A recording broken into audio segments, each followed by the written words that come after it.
silang pumasok hanggang di bumababa yung mga opisyal natin na kural.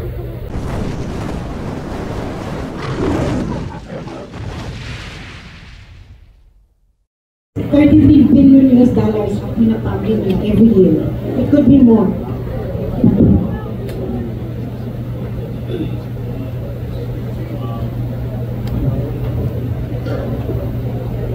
Pwede rin yun, pero hindi na dapat yun para di mahirapan yung mga kamag-anak nyo rito. Yung pinakamagandang naisip ko, yung huwag na pumasok. Kung gusto nila ituloy yung mga estudyante, dapat mag-resign lahat ang kurang. At lahat ng mga politician, huwag tayo mag-ialam, pabayaan natin ang kabataan magpupesta. Because this is for your future. Mga kabataan, sila, hindi tayo. Sila na masisira kung di pa tayo tutulong kikilos. Pwede rin yung suggestion nyo, pero ako, wag na dahil mahirapan ng mga kabataan. Sir, good afternoon. Sheena Torno from SMRA News Data.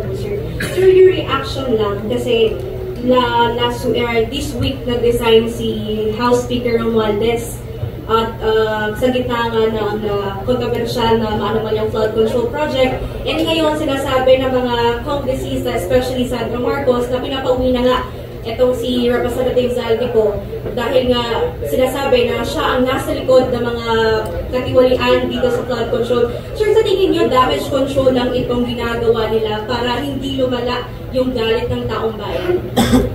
Ang pinalit, mabuting tao yan, si Buji B. Ang paganda lang din na yan. Pero kung tutusin mo, same dog, different color. Bago siya susunod din sa nagaway sa kanila. 10 beses nung palitan ng speaker, gano'n pa rin. Palitan natin lahat ang kurang na masyal. Follow-up lang, sir. So, ibig sabihin, useless yung ginagawang pagtinig, especially po sa camera. Useless. Huwag na tayo magluhan. Paikot-ikot lang po tayo. Trace Cabell po sa Daily Chronicle. Patilan daw muna po ni Eddie Marnian. Anyway, ang tanong ko po ganito, kasi kausap po si Mayor Magalang kanina naga. And his comment was like, sa House at sa Senado, you can divide the members. If we start to Duterte, yung kabila, pro Marcos. Ang makakalambot lang daw po, ang sabi niya, walang para sa bayan. Para kay Duterte, para kay Marcos, walang para sa bayan. Ano reaction ko sa comment ni Mayor Magalang na gano'n?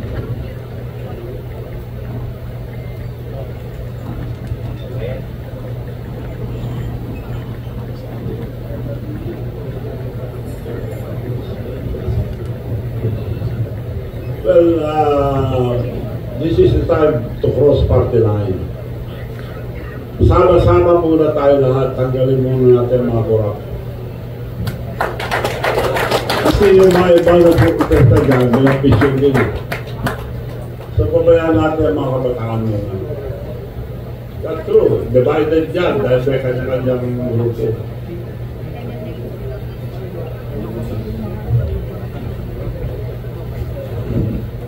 Hi, Madam Chabi. Good afternoon po. Ang question ko po, ay Janice Namilang po from Bulgar. Ang question ko po, yung sinabi niyo earlier na walang isang salita ang ating Pangulo. Pwede po bang malaman kung saan po saan po yung pinag-uhugutan nyo ng statement po niyo na yan? Sample? Saan po nanggagaling yung statement niyo na walang isang salita ang ating Pangulo? Ayaw ko impeachment, sabi niya. Pumirma yung anak niya una ng impeachment. Magdalian nyo yung impeachment. Presidente siya, dapat sinusunod ang mga congressman. Puro tao nila eh. Majority. Meron ba isang salita? Oo. Nakakaya kayo. Eh sila na yung may diferensya sa probinsya niya. nag-uusap yung mga contractor doon. Sino mga official doon? Ang mayor dati doon, si Mayor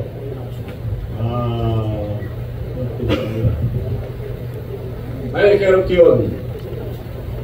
Tinanggal nila. Noong una, pinalabanan nila mabuti na lalo. Pinalabanan ulit nila ng kontraktor. Ngayon, yung nakaupong mayor ngayon sa Luwag, sila ang kontraktor. May picture sila, tinataas pa ni BBM sa Lisandro yung kontraktor nila, bagong mayor. Ito, galing sa Rappler to, hindi galing sa akin. Oh. Nakataas ang kamay yung kontraktor nila. Ibig nyo sabihin, yung kontraktor lang kikita yan, sila naglayay. At sabi sa akin yung pinsang buo niya, Michael Fion, former mayor. Noong ikampanya ko si Marcos sa BBM, Manong, you know the Marcoses, they will just use you. Hindi ako baliwala kung totoo pala. Eh, kako nga, may Alzheimer pala eh. Nakasimutan na ako eh. So, mismo pinsan nila sabi, they will just use you, Manong, nagpapagod ka raw. Totoo nga. Sumama ako dahil maganda yung plataforma. Pagkakaisa, kailangan sama-sama tayo lahat sa paunlaran. Ano nangyayari ngayon? Nasaan yung pagsasama? Away ka agad. Ibig sabihin po ba ng panawagan nyo na bumaba ang mga korap ay kasama po ang ating Pangulo? Ikaw na sabi. Kaya po tinatanong ba ng sabi, kung ibig sabihin po ba kasama ang ating Pangulo sa panawagan nyo? Katulad po na sinabi ng kanina. Sinabi ko na eh. So, hindi po kayo natatakot sa mga binibitiwan yung salita ko ngayon. Kung gusto nila, samahan ko sila sa kulungan. Sa servisyo ko. Kung meron sila, inuumpisan nila akong bakbakan. Kung meron sila ang patunay na ako ay corrupt, pakukulong ako.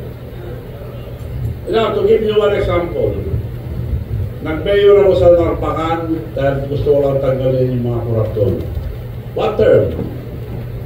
Wala kami palengke, wala kami bagong munisipyo. All the towns of Ilocosur, bago ang palengke, bago ang munisipyo nila, except Narpakan. Anong ginawa ko? Nagbigay 10 hectares, binibili nila ng 500 million, 5,000 per square meters. 10 hectares. Di halaga ng 500 million.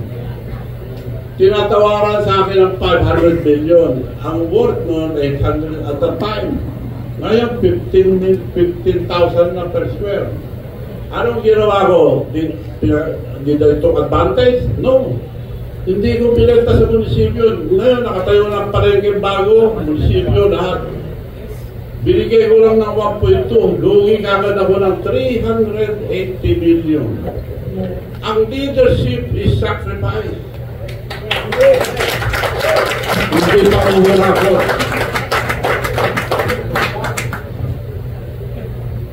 Okay po. Yung next question ko po, bakit po naisip nyo ng kabataan ng gusto nyong magsimula ng peaceful rally? Dahil future ang mga kabataan ang iniisip ko. Kailangan tulungan natin ang kabataan. It's the future of our children. Saan sila pupunta kung puro 17 trillion ang utang natin? Umutang pa tayo, nawawala naman lahat sa mga kurap. Kaya kailangan sila mag-lead para walang masabi ang tao na politician yan, maraming mga bintangan, ingitan. Mga kabataan mag-lead, supportan natin sila. Student leaders, tumayo po kayo. Dahil kinabukasan nyo ito, hindi namin kinabukasan. So may nihahanda na po ba kayong hakbang para kayo pong magpasimula? Suggestion ko lang yun kung gusto nila. Yun ang the most peaceful. Ngayon, yung mga ibang nila, sinasama sila sa protesta. Baka mangyari pa kagaya sa Nepal. Magulo masyado. Ayaw ko yung mapapanaw din yung mga estudyante. So, Kaya kagawa peaceful revolution against corruption. So sa tingin niyo po, paano natin masisiguro na hindi sila magagamit ng any sector para sa pansarili nilang agenda? Kaya nga nakikiusap ko rito, kasabi natin lahat, pabayaan natin mga kabataan ngayon ang kumilos. This will be the first time in the Philippines, or I think in the world, na ang kabataan ang mag-lead ang revolution against corruption. Pakita natin sa buong mundo na di tayo gagaya sa iba na magulo. May namamatay, may nababasag, may nasisira. Yun lang po ang suggestion ko. Kung okay sa kanila yan, well and good. Okay, maraming salamat po. Good afternoon po. I'm Susan ng Filipino Bureau. Kanina po binanggit niyo na ang presidente kasama doon sa minensyon niyo kanina. Can you name names? Mga contractor lang ba ang sinasabi niyo na corrupt? O meron pa pong mga iba kayong gusto pa po yan? Can you name names? Marami pong kontraktor, pero sinuha ko lang sa Rappler ito. At maraming listahan, minensyon ko lang yung Ilocos Norte dahil Tigaron po ang presidente natin. Yung bagong mayor ng Lawag City ngayon ang the biggest contractor aside from the Vizcaya. Magandang hapon po sa lahat at lalo na po sa inyo, Governor Chapit Singson. Maraming salamat po at kayo ay nakikita namin na nakikisa sa sentimento ng mga mamayang Pilipino. Tungkol lang po doon sa sinasabing pagsisinungaling, nadagdagan ko lang po. Maliwanag po ang pagsisinungaling ng ating Pangulo dahil doon sa binanggit niya po na 5,500 na flood control project na natapos na at marami pang kasunod. Subalit ang Panginoon po ang nagpahayag na talagang wala pong natapos. Yun po ay isang kasinungalingan po na hindi niya na-verify. Kaya tama po ang sinabi niyo na napakasinungaling po talaga. At tungkol naman doon sa sinasabi niya, kung kasama po ang Pangulo sa korupsyon, kita-kita naman po. Dahil unang-una, ang lahat ng nagaganap na ito, imposibleng walang kinalaman ang ating head of the state. Dahil siya po pinakamataas na tao sa ating bansa, dapat po lahat ng nagaganap bilang competent leader ng ating bansa Pilipinas, dapat po talaga ay alam niya ang nagaganap at ang nangyayari. Katulad nga po ng 250 na congressman na pumirma, imposibleng hindi niya alam dahil alam niya po na ang anak niya ang nanguna rito. Yun lamang po. Maraming salamat po. Mukhang tama po kayo dyan. Ang budget, yung utos ng presidente sa DBM, DBM gagawa ng project upon instruction of the president. I-review muna, magre-review dyan, presidente. Ipapasa niya sa Kongreso at Senado, mga kasama niya lahat. Sino hindi sumusunod doon? Ngayon, bibitakan niya ibang tao. Alam niya lahat yan. Kaya may Alzheimer kako dahil dinensyon niya yung graft and corruption sa flood control. Kasama siya, nakalimutan niya.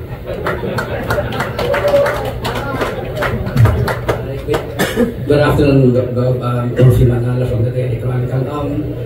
Na may nakausap na po ba kayong mga student leaders or student organizations to spearhead this youth-led movement? Wala pa, mababasa ko lang, mababalitaan ko lang na kumikilo sa mga estudyante. Narinig ko lang magtagsalita sila. Dapat sila ang mag-lead nito, hindi tayo. And how do you envision this youth-led movement kung sakasakaling may tumugo sa panawagan ninyo na pangunahan ng kabataan ng revolusyon sa pamagitan ng huwag pagdalo sa mga eskwelahan? Paano niyo po ito nakikita ma-execute ng mga kabataan? Well, future nila ito eh. So are you calling for boycott of future nila? So sila bahala kung ayaw nila, sila maapektuhan. So are you calling for Kung total boycott? walang hindi itong korupsyon, sila epektado, wala silang ginagawa. Kaya dapat sila ang kumilos mismo para hindi mapahiran ng mga Pilipinas. So yung pong boycott ng mga estudyante sa eskwelahan, pagdalo sa eskwelahan nila, sa paaralan is should be continuous habang hindi tumawa yung mga corrupt sa pamahalaan.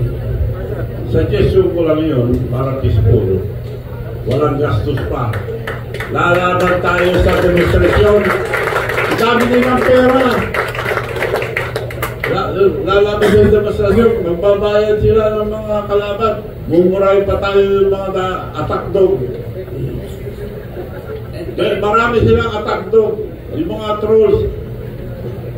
Anong laban natin dyan? Ako nga, baka ako salita, may mga nag-attack. Attack dog ang tawag ko dyan. Binabayaran sila para sinawi ka. And one final clarification, dahil sinama niyo sa panawagan na pagbaba sa pwesto si Pangulong Marcos na kasama sa mga involved sa flood control projects na yan.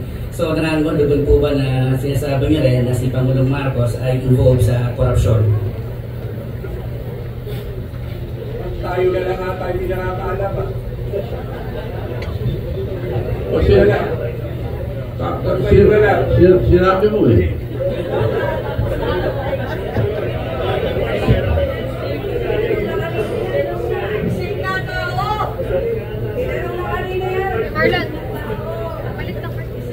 Sir, magandang hapon. Hindi na po ng JMDCWD. Bakit po natin kailangan na isangkalan yung edukasyon ng mga kabataan para sa paglaban sa korupsyon? Kung ano bang assurance natin na pag hindi sila pumasok sa kanilang mga eskwela ay mawawala yung korupsyon? Hindi yun ang sinabi ko. Bakit silang pumasok hanggang hindi bumababa yung mga opisyal natin na korupsyon? Kung maawa sila sa mga estudyante, mga kabataan, dahil pinaglalaban din ang karapatan nila, kasalanan nila. Para di mahirapan ng mga kabataan ng mga estudyante, umalis na sila dyan. The soonest possible time. Pero paano katagal yun, sir? Habang nakupo sila, nahirapan ng mga kabataan, mga So, sa tagal po ninyo sa politika, sir, may nakita na ba tayo na bumaba sa pwesto dahil sangkot siya sa corruption, sir?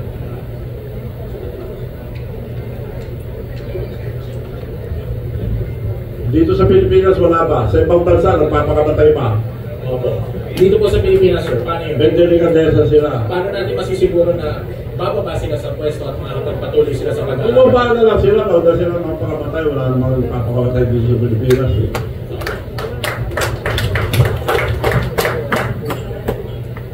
Magandang hapon po, ETA na 98.3 FM. Good! Marami na ho tayong batas dito sa Pilipinas. Karapat dapat ho bang magtayo pa po ng ICC? Para ano ho yun? Meron na ho tayong ombudsman, meron na tayong sandigan bayan. Pagkatapos mo ng investigasyon ng ICI, anong mangyayari? Saan mo dadalhin yun? Hindi na dapat yun ICC dahil may sarili tayong batas. ICI po, ICI. ICC po. Pampangano lang nila ito, pampapugi lang nila dahil mabubuti tayo nilagay. Kaya nakikiusap ako nila Babe Season, Mayor Magalong, mga ganyan tao yan, saka yung mga iba. Unahin niyo po, Ilocos Norte, huwag na kayong lumayo. Yung gaya ko ng sabi nyo, nandun na ho sa Ilocos Norte yung problema. Ito ba panibagong taktika para kung maligaw yung taong bayan dahil sa pagkakakulong nila kay Duterte doon sa ICC. Ito ba panibagong taktika para maliis lamang ko yung usapin? Well, pagka nakita ko naman ang video, hinuli si former president, wala namang warrant of arrest. Correct. Ano yun? Kidnapping yun. Kidnapping. Walang warrant of arrest, bawal ng tao padala sa isang bansa. Ibig sabihin, wala silang tiwala dito sa ating bansa.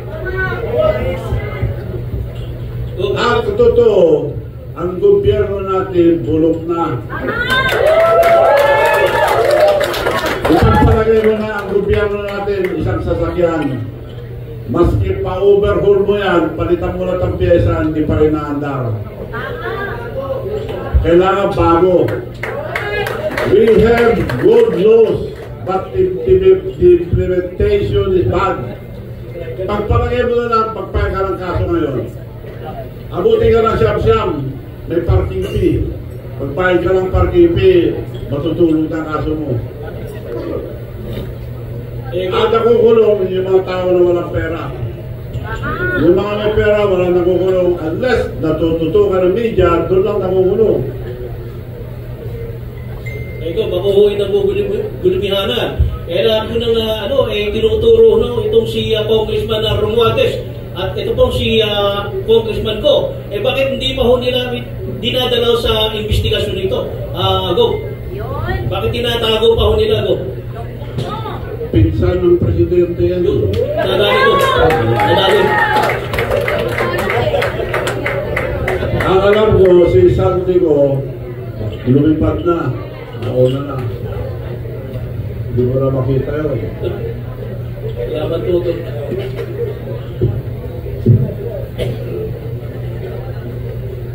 Hi Sir, Dayan Lear po from Radyo Pilipinas. Sir, sa isang interview, sinabi niyo na kayo ay maatras na ng suporta sa Pangulo. At isa po ba sa dahilan ay dahil hindi nabigyan ng pwesto o posisyon bilang director sa PCSO ang anak ninyo?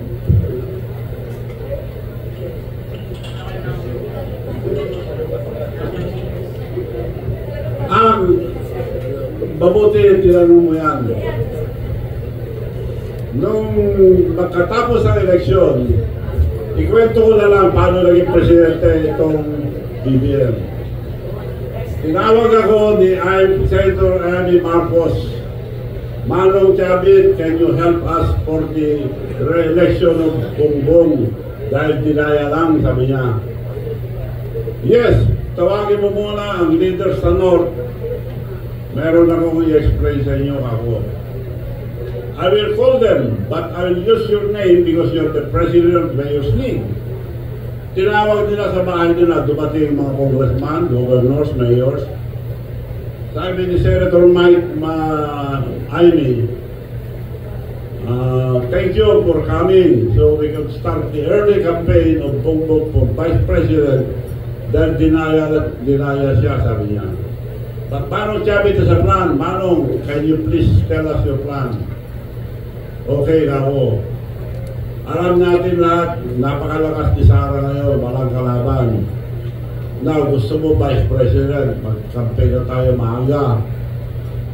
Pag-file ka ng Vice President, marami kang mga kalaban yan. Kung si Sara, kung sa President, wala ka rin laban at the time. So, ang suggestion ko, mag-file muna tayo for President para pag nag-file si Sara, use write down for Vice President, protected ka na, and I deliver it to talk to Mayor Inday Sara na ikaw ang Vice President, protected ka na. Palakpakan lahat sila. Thank you, Mano, sabi yung okay, COVID pa, bawal pa lumabas. Nakahingi ako ng permit. Meeting, konti lang ang pwede. Hindi pwede malaking meeting. Ang ginawa ko, being the president of the Mayor's League, regional. Kaya humingi ako muna ang pamanhin at patawad sa mga mayors na kinausap ko na nakumbinsi. Dahil parang nabudol tayo. Ano po sabi ni BBM? Manong, ang swerte ko, ikaw presidente ng Mayor's League. Nung tumakbo ko noon, malaban na ako sa mayor. Ngayon, puro mayor sa minibit natin. Region by region, region by region, region by region. Pinasyaran namin lahat ang region. Wala siyang gastos.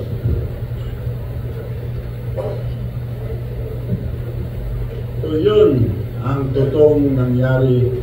Hindi nila magpagkailaya, ang daming tao sa meeting. So sir, may tanong po kayo kay Pangulo? Ang ayaw ko lang na ginawa niya, alam nyo, hindi ko inintindi mo yung insultong ginawa sa akin. Nagpunta kami sa Japan, bagong labas lang. Sa presidential table, dination niya lahat. Si Sandro, Dad, Mano Chavez this year. Ginano niya, hindi ako pinansin. Ang mga overseas workers, bastos naman ng presidente niya, sabi niya. Oh, nagtampo ba ako? Hindi. Ayun sinasabi mo na pinapasok ko sa PCSO, director lang. Dahil chairman ng PCSO yung kapatid ko noon. Anak niya yun, director lang. Oo, ang dami naman yan eh. Sabi naman ni Special Assistant to the President Nagtameo, sigurado na yan, Manong. Sinabi ng Presidente, sigurado na yan. Isa-isa may na-appoint na director, umiiyak yung bata. Sigurado na yan, sigurado. Tapos, di na sumasagot, yung sekretary niya. Nagkita kami, yung sekretary niya, tinupad na yung mata. Wala naman tinupad. Nagalit ba ko? Hindi. Director lang. Ang laki na itulong ko sa kanya, hindi siya presidente, kundi dahil sa amin. Bata ko galit. Bata ko nanginis sa kanya ngayon. Nung pinalis natin ang mga bases dito sa Pilipinas, it was approved by the Senate. Pagpunta niya sa States, pinabalik na lang, nagdagan pa. At para tayong dinadala sa kumunoy. Alam niya na magkakagera ang China and Taiwan. Sabi ng China, we never invaded any country but Taiwan, we have to get it because it's ours. Binigyan sila ng 5 years. Ang Amerika, 1, laban tayo. Huwag kayo bumayang, laban tayo. Pagkagaling ang presidente natin doon, binigay agad ilang beses. Ang dami. Kung matuloy yung away nila, sinong bubugin? Tayo. Ngayon, diniinis pa niya ang China. Anong laban natin sa China? China is our neighbor, China is our friend, China is helping us a lot.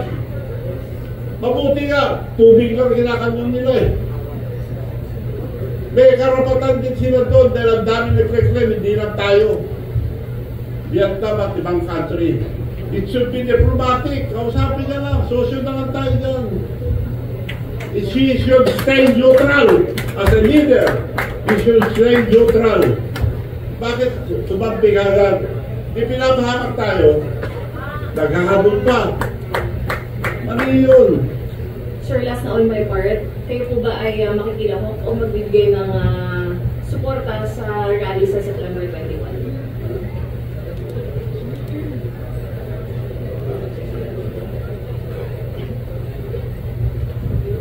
Hindi, dahil ba nagpaparali yung mga iba, mga party list eh, politician din sila eh. Dapat yung mga bataan lang, supportahan natin. Pero kung may mga politician at mga party list, hindi pwede. Para sa akin lang. Thank you po. Magandang hapon po, Elijah Bonzo from Billionaire News Channel. So sa kasalukuyan po ay pinamumunuan niyo po yung Louis Chabot Simpson of LCS Group of Companies na sa kasalukuyan po ay may 12 kumpanya. At ngayon po, ayon po sa mga pagsusuri na pag-alaman din po namin na konektado po ito sa isang construction firm na Satrap Construction Corporation na parang binaliktad lang po na partas na ibig sabihin daw po ay provincial governor. For context din po, base po sa datos po ng DPWH, no, nakakubra po ito ng 62 public works sa Ilocos Sur mula 2016 to 2025 na nagkakahalaga ng 2.7 billion pesos. Yeah. So, for clarification lang po, sir, ano po ang connection ng Simpson family sa Satrap Construction? Mabuti nyo. 10 years daw. Nakasungkit daw ako ng 2 billion. 10 years. Wala po isang taon na billion na. 10 years. So, ibig sabihin maraming project yan, yung tutuman yan. Inaami ko. Sa amin yan. Tatay ko, engineer, contractor. Bata pa ako, sumasama na ako, timekeeper. Dugo at pawis ang ginamit namin yan. negosyo ng pamilya mo yan. Pero pa-inspect nyo lahat ng project ng satrap. Pag meron katiwalian, pakukulong ako.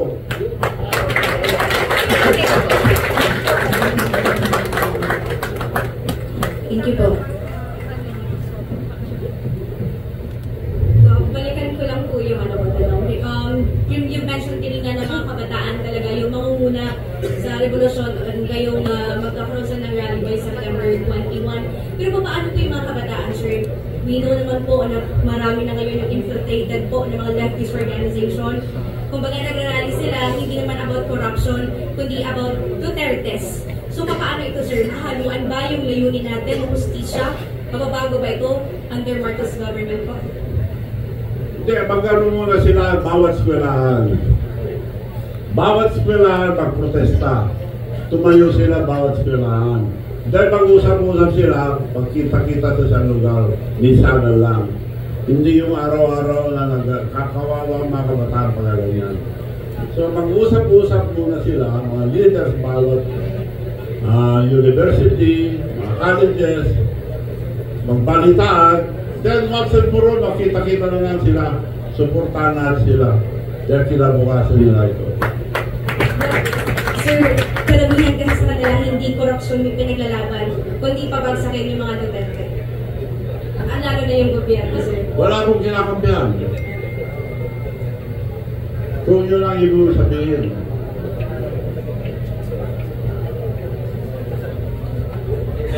Habang po, Governor, 2 questions lang po. Noong 2022, kita naman ang buong bayan na isa kayo sa mga solid na Ilocano na talagang nag-push para tumakbo si Ferdinand Bongbong Marcos. Ngayon sa nangyayari ngayon, ano po ang masasabi ninyo, may papayo niyo sa Pangulo sa nangyayari ngayon sa bansa natin? Pangalawa po, bilang isang Ilocano, ano po ang may papayo ninyo sa mga nagsasabing solido pa rin daw po ang Ilocos para sa mga Marcos? Salamat po. Kasi lumalingan yan. Wala nang solid north dahil nakikita. Ilang dekada na silang presidente. Pare-pareho kami negosyo, tobacco producing provinces. Bakit ang Ilocosur, from the poorest to the fifth richest now in the country, bakit Ilocos Norte nasa ilalim pa rin? Kami tinutulungan namin ang mga partners namin, libre lahat ang equipment. Magpunta kayo ngayon sa Ilocosur, lahat ng ospital libre. Libre lahat. Sa Ilocos Norte, wala yan. Sa Ilocos Norte, nasaan sila? And we are the 6th fastest growing economy sa buong bansa. So naglilikod kami. Yung barat nila na dynasty, on record, tumakbo yung kapatid ko, kinontra ko ayaw ko dynasty. Ako ang co-author ng anti-dynasty, dapat may batas.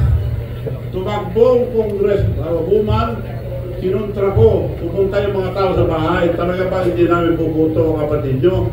Huwag yung ibuto, dahil kung ibuto nyo, wala nang maniniwala sa akin. The most important, credibility. Kung anong pangako mo sa tao, yun ang gawin mo. So, ulit, yung kapatid ko, isang babae, tumakbong mayor, kinontra ko rin. Ayaw ko. Pero lahat ng pinaupo kong congressman mayor, lumaban, kalaban ko. So, anong gagawin ko? Dipinayagan ko na yung mga kapatid ko, nalalang ko matiro. Ngayon, kami ng pinakalimang mayaman sa buong bansa. Ang tao matatalino na kayo, mga skime, pero bayaran mo, hindi ka bubuto. Kung dynasty ka man, madali kang matumba kung corrupt ka at hindi mo alam alagaan ang iyong kababayan. So, irrelevant na yung dynasty. Dahil nung araw, ang dynasty, masama yan dahil takot ng tao, nababayaran ng tao. Ngayon, matatalino na po tao. So, irrelevant na yung dynasty. Governor, magandang hapon, may Kuyawi from RMN DZXL. Kung gusto ko lang mabalikan, kung ano ang parang nagtulak sa inyo kung bakit nagsasalita ho kayo ng mga ganito, particular na sa Pangulong Ferdinand Marcos Jr. Ano yung nagtulak po sa inyo?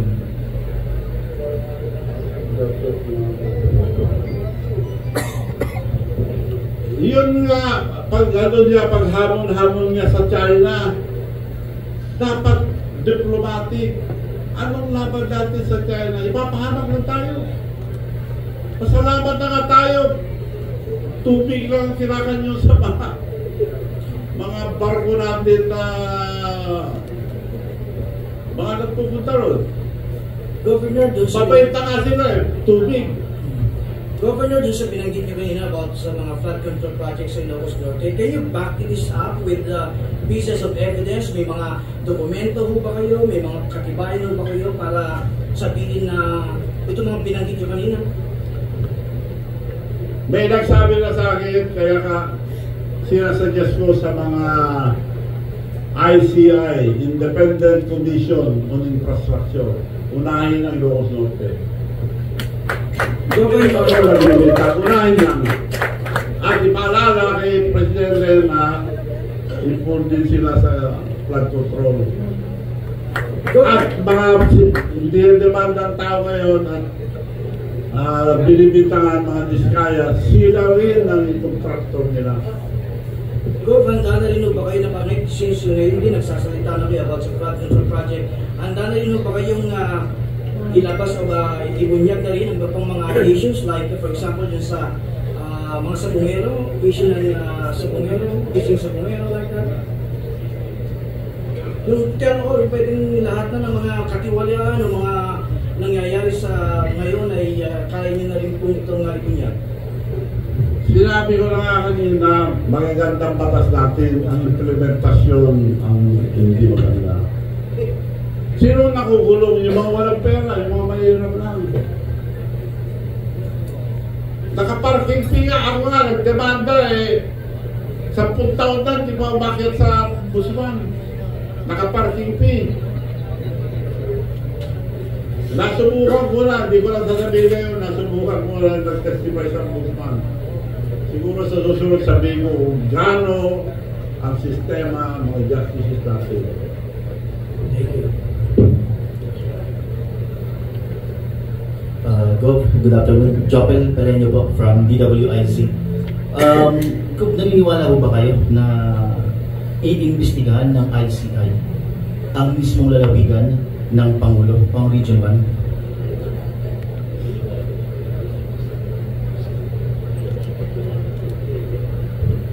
Yan, di ako sigurado, pero dapat imbestigahan nila.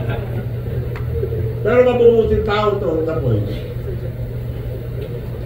Kaya hinahamon ko sila, unahin nila yun. Huwag na silang lumayo pa. Sa tingin nyo, Gov, pakikinggan kayo ng ICI? Sa hamon po ninyo? Mabubuting tao to. Dapat magbigay ng utos si Presidente para pumunta sila ron. Pero, lugar kasi ng Presidente, baka matakot sila. Ikaw na nagsabi nun, hindi ako.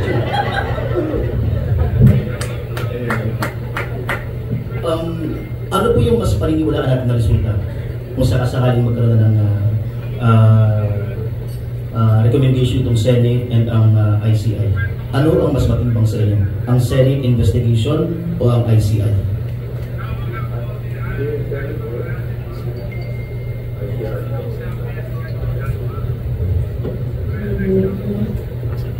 Well, sa Senate and Congress, majority always win.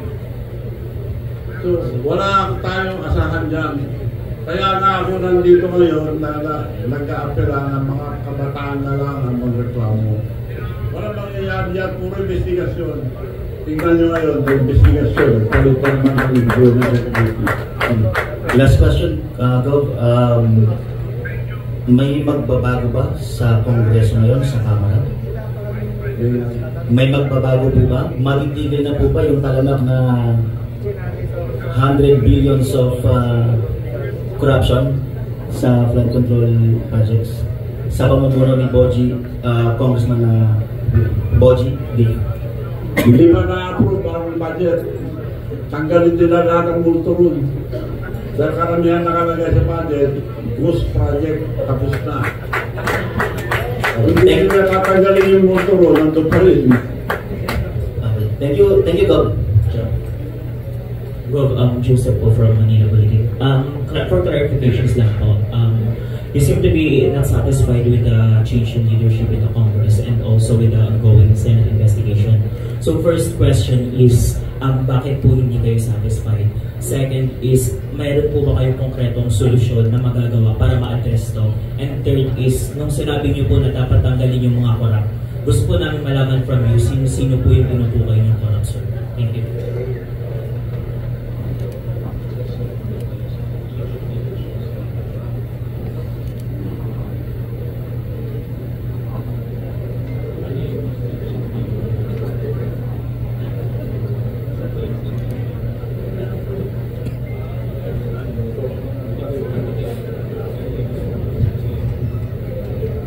Kaya kanina, hindi na handa itong gobyerno ito. Palit.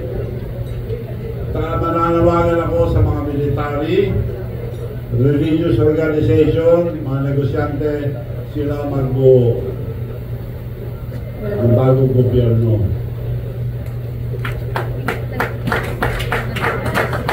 Mga patitino muna, including religious organization, sa military and police, sila muna.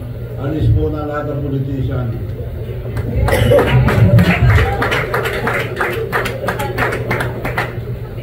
Magandang araw po. Gwen Latoza from CIJ. Sir, yung panawagan po na bumaba sa West Law kapag nahanap na may korupsyon yung politiko, mag-a-apply din po ba ito dun sa mga politiko na may connect sa mga kontratista o yung may mga pawang lang po na kaso ng korupsyon yung mahal?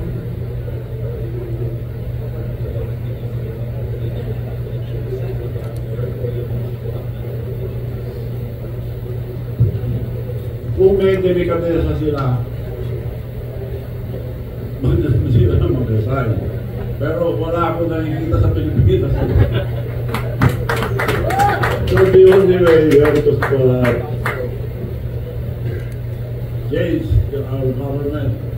Mag-usap-usap ang military, police, mga religious organization, mga kabataan, and mga technocrat natin, maraming magagaling. Kaya nagkakaroon tayong brain drain di ba? Hindi pinapansin, mga kurang pa na ilalagay, yung mga matutulong nasa ibang bansa na. Sir, magandang araw po ulit. Follow up lang po dun sa tanong ko kanina. So, nabanggit niyo naman po na handa po kayong ipa-check po yung mga projects niyo, no? Ngayon po, mayroon din po kaming response from COMELEC Chair Garcia po tungkol na po rito. Aware naman po tayo na bawal pong maging contractor ang mga nakaupong government officials dahil daw po may conflict of interest.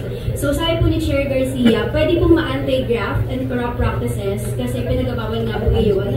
Magkakaroon ng interest lalo pa at may maaaring mabangga na interest ng publiko sa pamahalaan. So ready po kayo na harapin po yung mga inspection sa project, pero ano po ang response nyo patungkol po dito if ever man po na may umarangkadang ganitong issue?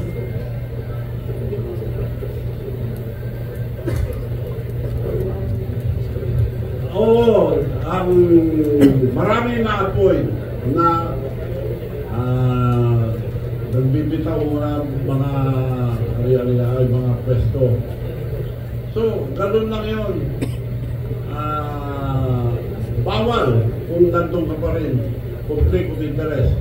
To show you one example, when I was young, I was the biggest trader of tobacco in the entire world.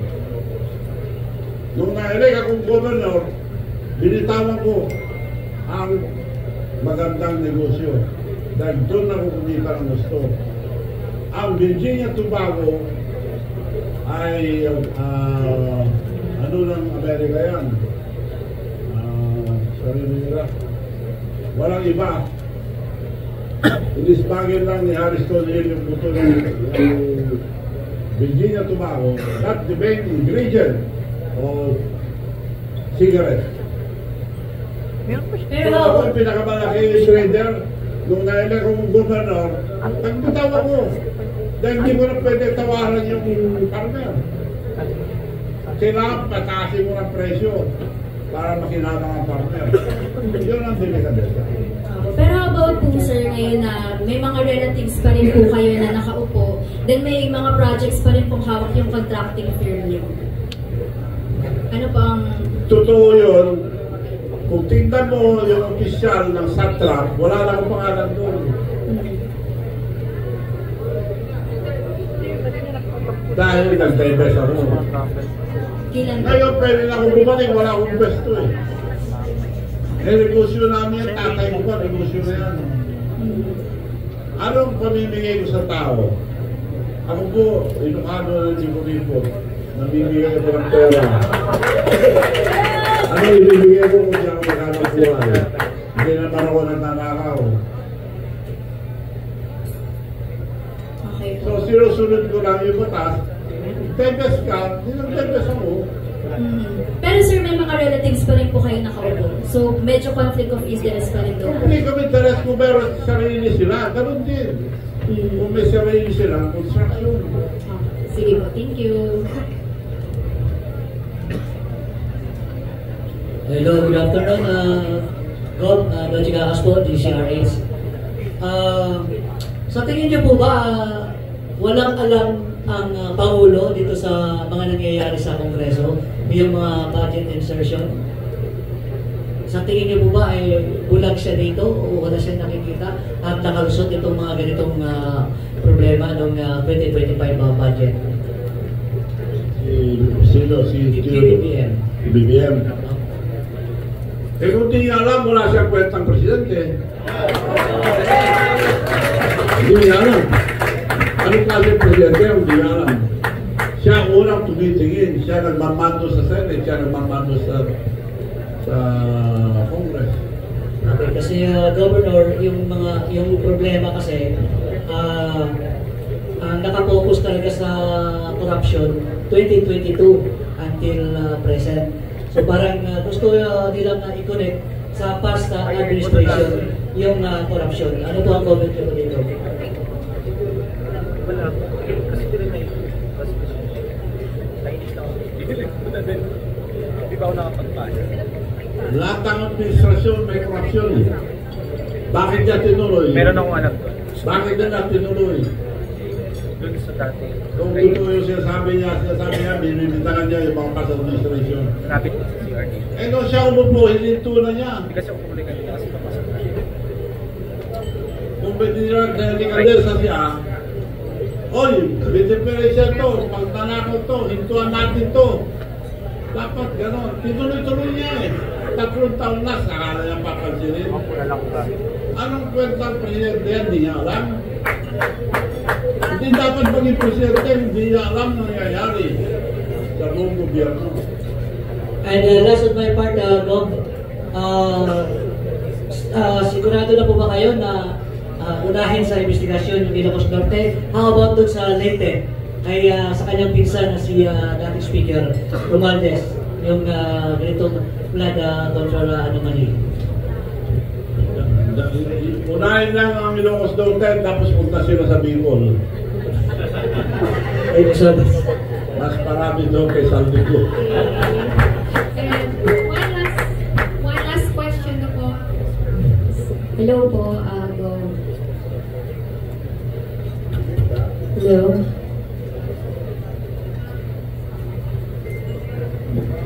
Hello? Yan.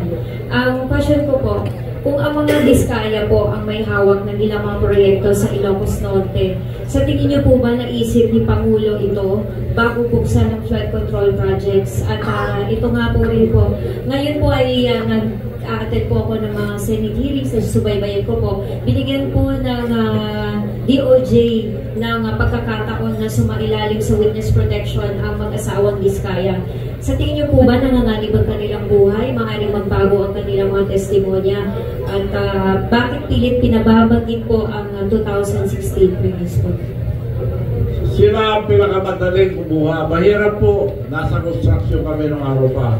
Mahirap kumuha dahil building yan. Pero kung may connection ka, madali. Sila, ang lakas nila. So, ibig sabihin, may nagpo-protect sa kanila, may nagbibigay. Bali, Senate hearings, itong mag-asawang Diskaya po, dahil nasa ilalim na po ng DOJ. Kung bigyan sila ng protection, kailangan magsabi sila ng totoo. Hindi sila mamimili kung sinong binigyan nila. Nagpangalan na, ilan lang. Ang dami nilang proyekto, dapat lahat. So sa tingin po, selective po ang sinasabi ng mag-asawa na hindi po nila na ibabanggit ang Ilocos Norte. Selective. Salamat. Yun lang gusto nilang sabihin. Kaya di dapat protektahan kung gano'n ng system.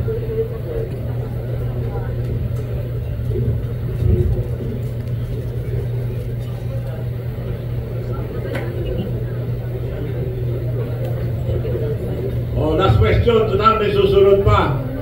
May naantay lang kung mga ibang ebidensya.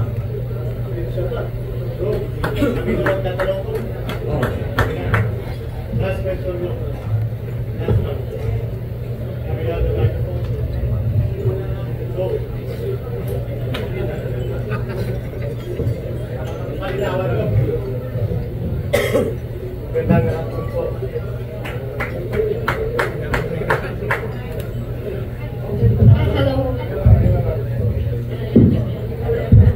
Magandang hapon po, Governor Channing Singson.